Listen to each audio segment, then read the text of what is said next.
Welcome back to the deep dive. We've got just one source in front of us today, but it's a big one. The September 19th, 2025 Black Desert Global Lab update notes. And honestly, if you're playing BDO or even just following the competitive scene, this thing reads like a blueprint for the devs' current thinking. Oh, absolutely.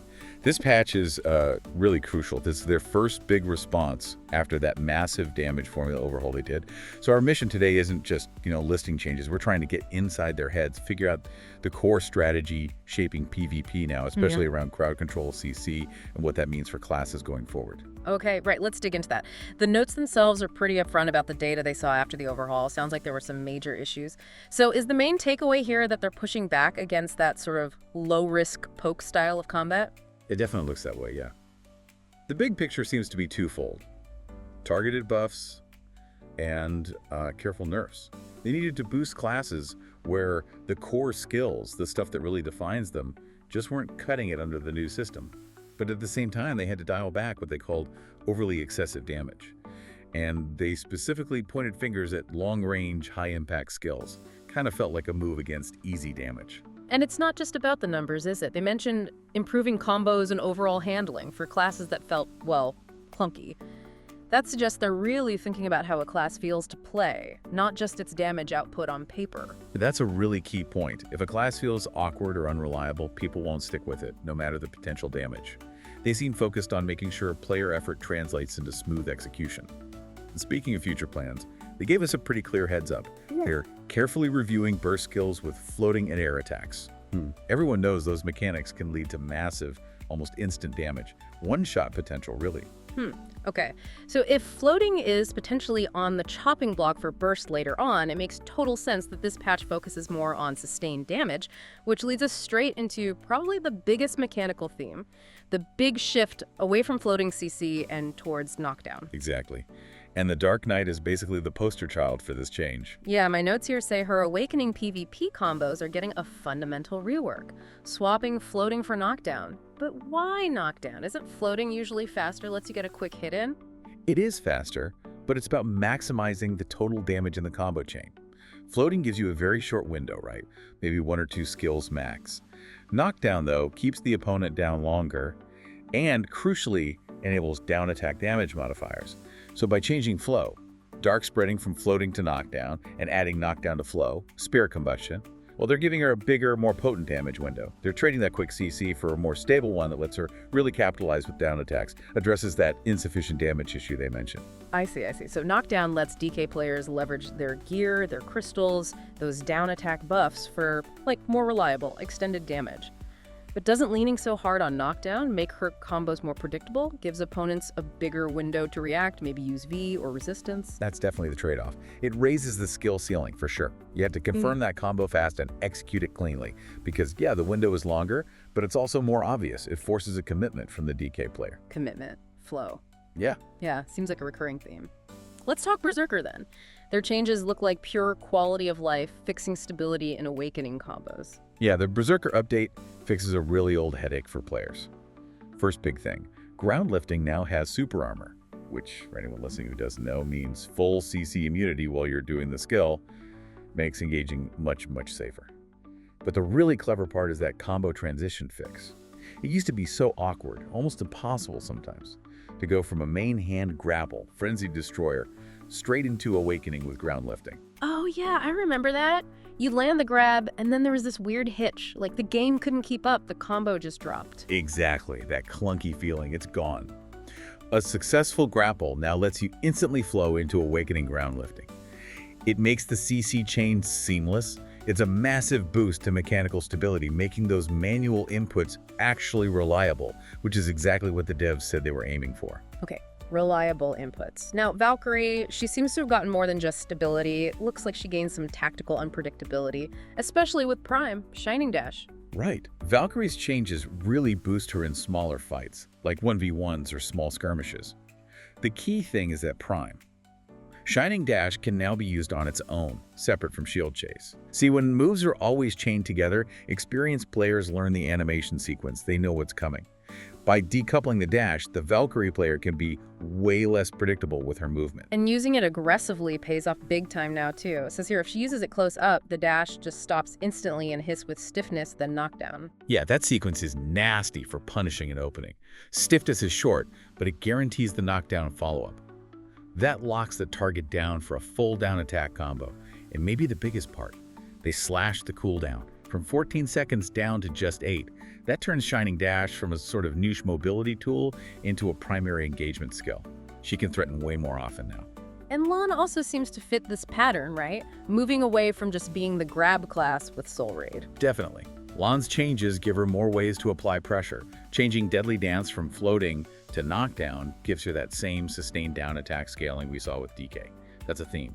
But the really interesting tactical shift is with Flailing Blades. That skill didn't see much use before. Now, it gets forward guards, so she blocks attacks from the front while using it, and they move to CC onto it. Stiffness. So she can poke and prod from mid-range now, safely behind forward guard and threaten with stiffness, without having to commit to the all-or-nothing grapple. Precisely. It totally changes how she approaches fights.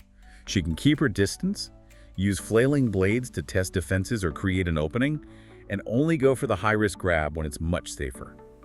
Looking at Dark Knight, Berserker, Valkyrie, Lan, the pattern is pretty clear, isn't it? Enable longer, more stable, knockdown-based combos while fixing clunky inputs or over-reliance on one trick. Yeah, that's a great summary, and it flows perfectly into the next bit, the straight-up number adjustments. This is where they really drive home that philosophy about checking long-range power.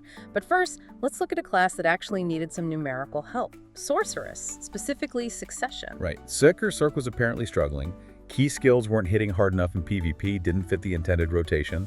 The devs specifically called out Prime, Dark Flame needing a serious boost to be a core damage skill alongside Prime, Black Wave. And the numbers show the PvP damage ratio jumped hugely, like from around 21-22% up to almost 30%. That's a massive increase in her damage per cast. And the interesting thing there was why they boosted her range skills. It wasn't just make Sork stronger. No, it was quite specific. They boosted her ranged PvP damage, partly to compensate for a weakness she has. No forward guard, no frontal protection, when she's moving backward. The thinking seems to be, okay, if moving backward leaves you vulnerable defensively, your ranged offense needs to be strong enough to make that risk worthwhile to keep pressure up. It's risk versus reward baked into her mechanics. Okay, so that's the boost side. Now for the reductions. Classes deemed maybe too safe or too much damage packed into too few skills. Archer seems like the classic example of damage concentration. Yeah, Archer's PvP damage was apparently way too focused on just 3 skills: Earth Shatter, Sunfall, and Covering Fire. Big hitters. The devs seem to want players to use more of the Archer kit, so they lowered the PvP damage on those 3 main skills, and then sprinkled that damage onto other, less used skills like True, Spirit Arrow, and Sylvian Spear, so the potential damage ceiling might still be there, but you have to work harder, use a more complex rotation to actually reach it. Right, prevents just spamming the big 3 from range. Makes sense. And Dosa and Deadeye also got their ranged power looked at. They did. Awakening Dosa's problem was kind of role confusion. He brings a lot of support utility with elements. Generate, right. But his range damage was apparently so high, it was competing with pure range damage classes. That made him a bit too good at everything. So the fix was pretty direct. Just reducing the PvP damage ratios on several skills, like Chopping Axe and Flap Kick. Pushes him more towards that support utility role, without letting him just outgun dedicated ranged DPS. And Deadeye. Sounds like one skill chain in particular, Lil's Devil, was causing problems, dealing way too much damage from way too far away. Yeah, this one sounds like a fix purely for game health, especially in big fights. The notes basically said this skill chain was hitting so hard from such extreme distances that people were getting chunked or even killed by Deadeyes they couldn't even see on their screen yet. That's obviously not great for fair play. So they cut back the PvP damage ratios on all the Lil's Devil skills. The message is clear. You need to actually engage, be in reasonable range to deal that kind of damage. Okay, that covers the class combat stuff. Let's shift gears a bit. They also made some tweaks to newer content, specifically in Edania, addressing some player feedback there. What changed with the region bosses? Right, over at Tenebrom Castle Altar, the boss fight is getting a bit more involved and definitely more pressure. The main altar now summons 4 stone tablets you have to deal with. But the big change is a failure condition. If your group doesn't kill all the remains of the prophet mobs within 5 minutes after the protection phase starts, the whole thing resets. Or if you stray too far from the fight.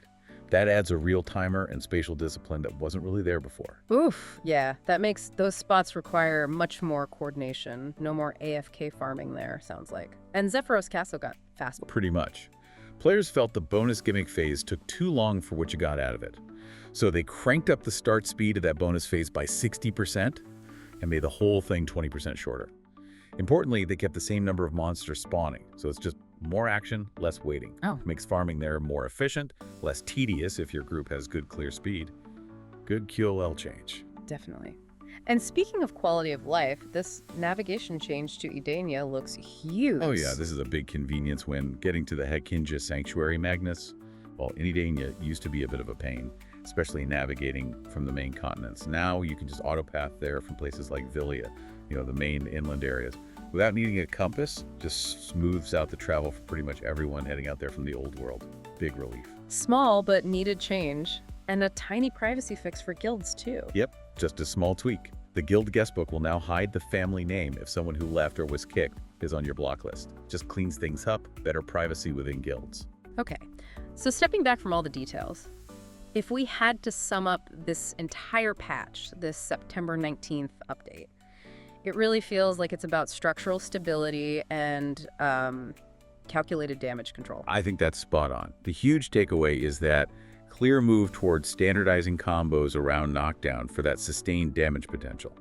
It benefits players who can really nail those down attack combos consistently. And at the same time, they're cracking down on the low risk range dominance, hitting damage concentration on classes like Archer and Deadeye. It's a definite push towards more involved combat, rewarding combo execution over just landing one big hit or spamming from afar. Yeah, it feels like the devs are really emphasizing that PvP should be more of a back and forth, a strategic dance, rather than just seeing who lands the first CC for an instant kill. That really seems to be the strategic core here. But, this big shift, standardizing so much around knockdown for combo initiation like we saw with the Dark Knight Elan, it has potentially massive and maybe unforeseen consequences for group PvP. Which leads to the big question for you, the player, to think about and watch in the coming weeks. If everyone is now leaning into knockdown, which often shares that global CC resistance timer with other important CCs, could this standardization actually make large-scale fights less dynamic? Could it lead to more predictable CC chains, maybe even making things stale, when the subtle timing of different CC types used to be so critical for winning big fights? That's a fascinating thought. Will standardization lead to less strategic diversity in the long run? That's the meta evolution we'll all be watching very closely. Excellent breakdown as always. We'll see you all next time for another deep dive.